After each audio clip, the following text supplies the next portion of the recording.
Hello अस्सलामु अलैकुम। खैर मकदम करते हैं, आप लोगों का बहुत बहुत स्वागत है मेरे इस चैनल पर। तो आज की क्लास में मैं पढ़ाने वाला हूँ नज़्म सुबह आज़ादी से चंद सवालातें बताने वाला हूँ। तो शुरू करने से पहले आप लोगों से दरख्वास्त है कि मेरे इस चैनल को सब्सक्राइब ज़रूर कर लें और बेल आइकन को भी प्रेस कर लें ताकि जब भी मैं नई वीडियो लाऊँ तो आप सबसे पहले देखें। पहला सवाल देखें, उर्दू के किस शायर को रोमान और इनकलाब का शायर कहा जाता है? ऑप्शन देखें, ए हाली, बी फैज़, सी गालिब, डी मीर। तो क्या हो जाएगा इसका आंसर? इसका आंसर हो जाएगा बी फैज़। दूसरा सवाल देखें, फैज़ का ताल्लुक़ किस तहरीक से था? ए तरक्की पसंद तहरीक, बी जदीदियत तहरीक, या फिर सी अलीगढ़ तहरीक, या फिर रोमानी तहरीक। तो क्या हो जाएगा इसका आंसर? इसका आंसर हो जाएगा ए तरक्की पसंद तहरीक। फैज़ का जो ताल्लुक़ था वो तरक्की पसंद तहरीक से ताल्लुक़ रखते थे। उन्हें ज़्यादा तरक्की पसंद तहरीक लिखना पसंद था, है ना। आगे देखते हैं, नज़्म सुबह आज़ादी किसकी तख्लीक़ है? ए हाली, बी फैज़, सी शाद, या फिर डी इकबाल। तो क्या हो जाएगा इसका आंसर? इसका आंसर हो जाएगा बी फैज़, है ना। चौथा सवाल देखें, नज़्म सुबह आज़ादी का मौजू क्या है? ए जंग आज़ादी, या फिर बी आज़ादी की खुशी, या फिर सी तक़सीम हिंद का अलमिया, या फिर उनमें से कोई नहीं। तो क्या हो जाएगा इसका आंसर? इसका आंसर हो जाएगा सी तक़सीम हिंद का अलमिया, क्योंकि नज़्म सुबह आज़ादी का जो मौजू है वो आज़ादी का मौजू तो है, पर आज़ादी के साथ साथ जो तक़सीम हिंद हुआ है उस मौजू पर लिखा गया है ना। तो इसका आंसर क्या हो जाएगा? सी तक़सीम हिंद का अलमिया। पांचवा सवाल देखें, फैज़ को शायर रोमान और शायर इनकलाब किसने कहा है?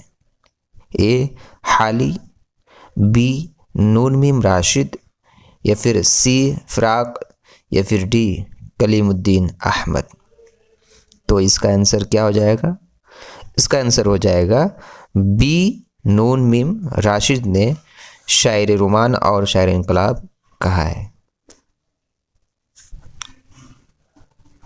छोटा सवाल देखें, फैज़ के मुताबिक आज़ादी की सुबह का उजाला कैसा है?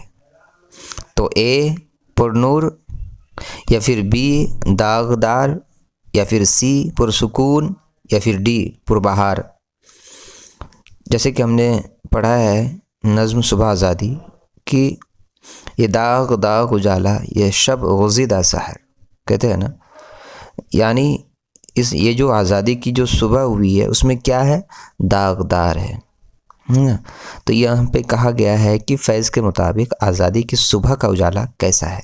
दागदार है ना। तो क्या हो जाएगा इसका आंसर? आंसर हो जाएगा बी दागदार। सातवां सवाल देखें, नज़्म सुबह आज़ादी कब लिखी गई थी? जैसा कि मैंने नज़्म सुबह आज़ादी में बताया था, अगर आपको याद है तो आप आसानी से इसका आंसर मार सकते हैं, इसका जवाब दे सकते हैं। ऑप्शन देखें, ए 1948, या फिर बी 1945, या फिर सी 1946, या फिर डी 1947। तो क्या हो जाएगा इसका आंसर? इसका आंसर हो जाएगा 1947। प्ले लिस्ट पर जाएँ और आप वहाँ पे सुबह आज़ादी के नज़्म को आप पढ़ सकते हैं, है ना। और फैज़ अहमद फैज़ के हालात ज़िंदगी के बारे में भी आप पढ़ सकते हैं।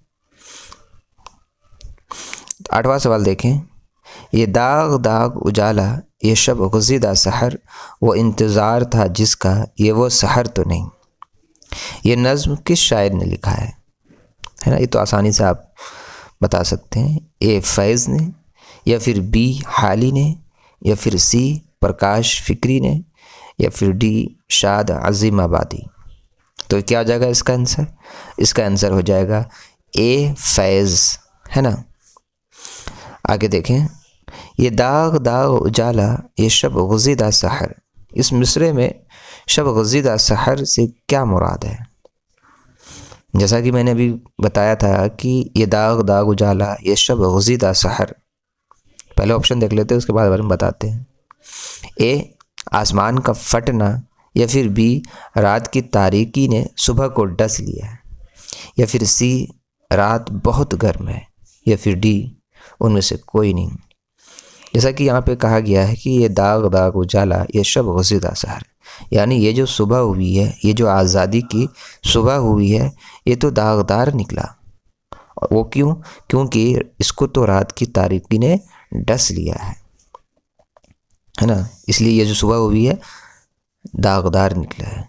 तो इसलिए यहाँ पे कहा गया है बी में ऑप्शन है, रात की तारीकी ने सुबह को डस लिया, रात की तारीकी ने डसा, तो इसलिए सुबह की आज़ादी में क्या हुई? दागदार निकला है। तो इसीलिए इसका क्या जाएगा? इसका आंसर बी हो जाएगा, है ना। 10वां सवाल देखें कि फलक के दश्त में तारों की आखिरी मंजिल, इस मिसरे में फलक से शायर का क्या मुराद है? ए आसमान, बी जंगल, सी रेगिस्तान, या फिर डी चांद। जैसा कि मैंने अफसाना हो या फिर नज़्म या फिर गज़ल या फिर नावल जो मैंने पढ़ाया है, तो सब के मैंने जो अल्फाज और मायने दोनों साथ में भी दिए हैं, और मैंने कहा हमेशा कि इसके जो वर्ड मीनिंग है आप लोग याद करें, क्योंकि क्वेश्चन जो बनते हैं इस तरीके से भी बन सकते हैं।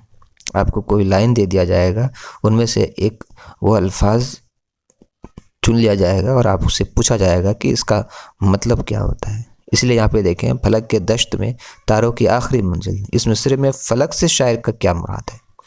अगर आपको पता है तो आप आसानी से बता सकते हैं। तो फलक का मतलब होता है, मीनिंग होता है आसमान। तो आप क्या करेंगे? आपका आसमान हो जाएगा ए, है ना। 11वां सवाल देखें, कहाँ से आई निगार सबा किधर को गई, अभी चिराग सरे राह को कुछ खबर ही नहीं। इस शेर में चिराग सरे राह से शायर का क्या मुराद है? कहाँ से आई निगार सबा किधर को गई, अभी चिराग सरे राह को कुछ खबर ही नहीं।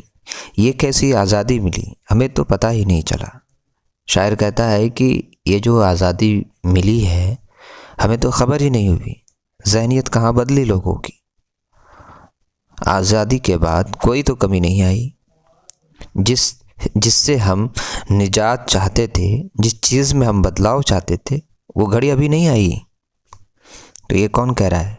ये जो आज़ादी के मतवाले हैं, जो आज़ादी के परवाने हैं, जो आज़ादी के लिए जद्दोजहद कर रहे हैं, है ना, और फैज़ अहमद फैज़ साहब भी उनको कह रहे हैं।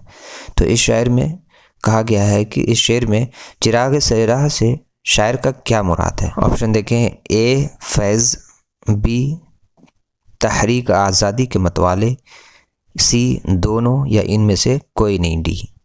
तो क्या हो जाएगा इसका आंसर? इसका आंसर हो जाएगा सी दोनों, फैज़ अहमद फैज़ साहब का भी और तहरीक आज़ादी के मतवाले जो आज़ादी के परवाने हैं, है ना। 12वां सवाल देखें, सुना है हो भी चुका है फ़िराक़ ज़ुल्मत नूर, सुना है हो भी चुका है वसाल मंजिलों का। नज़्म सुबह आज़ादी के इस शेर में कौन सी सनअत इस्तेमाल हुआ है? तो ए तशबीहा, बी तलमीह, सी इस्तारा, या फिर डी तज़ाद। तो क्या हो जाएगा इसका आंसर? इसका आंसर हो जाएगा तलमीह, है ना। 13 नंबर सवाल देखें, फैज़ अहमद फैज़ को किस नाम से याद किया जाता है? ऑप्शन देखें, ए शायर उरिया, या फिर बी शायर इनकलाब, या फिर सी शायर रोमान, या फिर डी शायर जुर्रात। तो इसका क्या हो जाएगा आंसर? इसका आंसर हो जाएगा आपका बी शायर इनकलाब, है ना। 14वां सवाल देखें, फैज़ को क्यों गिरफ़्तार किया गया? फैज़ अहमद फैज़ के हालात ज़िंदगी के बारे में मैंने पढ़ाया है, आप प्लेलिस्ट में जाएं, वहाँ पे जाके पढ़ सकते हैं, है ना। वहाँ पे आपको इसके हालात ज़िंदगी के बारे में पता चल जाएगा। ऑप्शन देखें, ए सियासी दुश्मनी, या फिर बी कारोबारी अदावत की वजह से, या फिर सी इश्ताल अंग्रेज़ी के जुर्म में, या फिर डी रावलपिंडी साजिश में मुलव्विस होने के शोबे में। तो क्या हो जाएगा इसका आंसर? इसका आंसर हो जाएगा डी रावलपिंडी साजिश में मुलव्विस होने के शोबे में। 16वां सवाल देखें, कहीं तो होगा शबे सुस्त मौज का साहिल। इस मिसरे में शबे सुस्त से शायर का क्या मुराद है? ए बरतानवी हुकूमत, बी इटली की हुकूमत, या फिर सी रूस की हुकूमत, या फिर डी उनमें से कोई नहीं। तो क्या हो जाएगा इसका आंसर? इसका आंसर हो जाएगा बरतानवी हुकूमत। वो कैसे? यानी देखिए, गोया इक़्तिदार की शब का समुंदर सुस्त मौज था, लेकिन आज़ादी के अलंबरदारों को ये भी यकीन था कि उस समुंदर का साहिल ज़रूर है ना। आगे देखें, 17वां सवाल देखें, कहीं तो जाके रुकेगा सफ़ीनाए गमे दिल। इस मिसरे में सफ़ीनाए गम से शायर का क्या मुराद है? ए कश्ती, बी तहरीक आज़ादी, या फिर सी दोनों, या फिर डी उनमें से कोई नहीं। तो क्या आ जाएगा इसका आंसर? इसका आंसर हो जाएगा सी दोनों। वो क्यों? क्योंकि यहाँ पे कहा गया है कि कहीं तो जाके रुकेगा सफ़ीनाए गमे दिल, है ना। ये जो मौजे यानी बरतानवी मंसूबे हैं, इस सफ़ीना यानी तहरीक आज़ादी को साहिल तक पहुँचने से रोक नहीं सकेगी। इसका कहीं ना कहीं एक किनारा ज़रूर है। जैसे एक दरिया में एक कश्ती चलती है, उसका कहीं ना कहीं एक किनारा होता है ना। तो क्या आ जाएगा इसका आंसर? सी दोनों, तहरीक आज़ादी और कश्ती। 18वां सवाल देखें, बहुत अजीज़ थी लेकिन रुख सहर की लगन। इस मिसरे में रुख सहर की लगन से शायर का क्या मुराद है? ए सुबह, या फिर बी आज़ादी, या फिर सी दोनों, या फिर डी उनमें से कोई नहीं। तो क्या हो जाएगा इसका आंसर? इसका आंसर हो जाएगा दोनों, सी। वो क्यों? क्योंकि बहुत अजीज़ थी लेकिन रुखे सहर की लगन, यानी उनको जो आज़ादी है सबसे अजीज़ थी। ये जो आज़ादी की खुशी थी, ये जो आज़ादी मिलने वाली थी अंग्रेज़ों से, वो सबसे अजीज़ थी। इसलिए तो उन्होंने अपना घर बार छोड़ा, अपने रिश्तेदारों को छोड़ा, अपने चाहने वालों को छोड़ा इस आज़ादी के लिए, है ना। तो इसका क्या आंसर हो जाएगा? सुबह आज़ादी, है ना। सुबह से मुराद मैंने बताया था कि सुबह का मुराद ये है कि सुबह की आज़ादी को लेकर, इसलिए यहाँ पे दोनों होगा, ए और बी। तो क्या जाएगा? सी इसका आंसर हो जाएगा। 19वां सवाल देखें, बदल चुका है बहुत अहले दर्द का दस्तूर। इस मिसरे में अहले दर्द से शायर का क्या मुराद है? ए आशिक, बी आज़ादी के लिए जद्दोजहद करने वाले रहनुमाओं के लिए, या फिर सी आज़ादी के दुश्मन, या फिर डी उनमें से कोई नहीं। तो क्या आ जाएगा इसका आंसर? इसका आंसर हो जाएगा बी। वो क्यों? क्योंकि ये जो आज़ादी के मतवाले थे, जो आज़ादी के लिए जद्दोजहद कर रहे थे, जो आज़ादी के परवाने थे, उनको क्या हो गया है? उनको क्या हो गया है? हिंदुस्तान की आज़ादी के बाद उसका रवैया ही बदल चुका है। ये जो आज़ादी के परवाने थे वो क्या कर रहे हैं? आज़ादी मिलने के बाद तो खुशी मना रहे हैं, है ना, खुशियाँ बना रहे हैं आज़ादी के बाद। तो क्या हो जाएगा इसका आंसर? आज़ादी के लिए जद्दोजहद करने वाले रहनुमाओं के लिए है ये, है ना। 20वां सवाल देखें, किसी पे चाराए हिजरा का कुछ असर ही नहीं। इस मिसरे में चाराए हिजरा से शायर का क्या मुराद है? यानी उनको ये फ़र्क नहीं पड़ रहा है, ये जो हमको आज़ादी मिली है ये तक़सीम वतन हो गया है, हिंदू मुस्लिम में फसादात हो गए हैं। ये जो हिंदू मुस्लिम में फसादात हो गए हैं, उन्हें फ़र्क नहीं पड़ा, उन्हें कोई असर नहीं हो रहा है। तो यहाँ पे कहा गया है कि चाराए हिजरा से क्या मुराद है? ए तक़सीम वतन, या फिर अंग्रेज़ों से उल्फत, या फिर सी दोनों, या फिर उनमें से कोई नहीं। तो क्या हो जाएगा इसका आंसर? इसका आंसर हो जाएगा ए तक़सीम वतन, है ना, सही आंसर। तो ये थी सुबह आज़ादी के कुछ चंद सवालात थे जो मैंने आज बताया आप लोगों को, है ना। जिन लोगों को नहीं समझ में आया है वो पहले जाके प्ले लिस्ट पर जाके आप सुबह आज़ादी के बारे में पढ़ लें नज़्म को, है ना, और इसके फैज़ अहमद फैज़ के हालात ज़िंदगी के बारे में भी पढ़ लें, तब आपको आसानी हो जाएंगी, आपको समझ में आ जाएगा, है ना। इंशाअल्लाह फिर मिलते हैं अगली वीडियो में।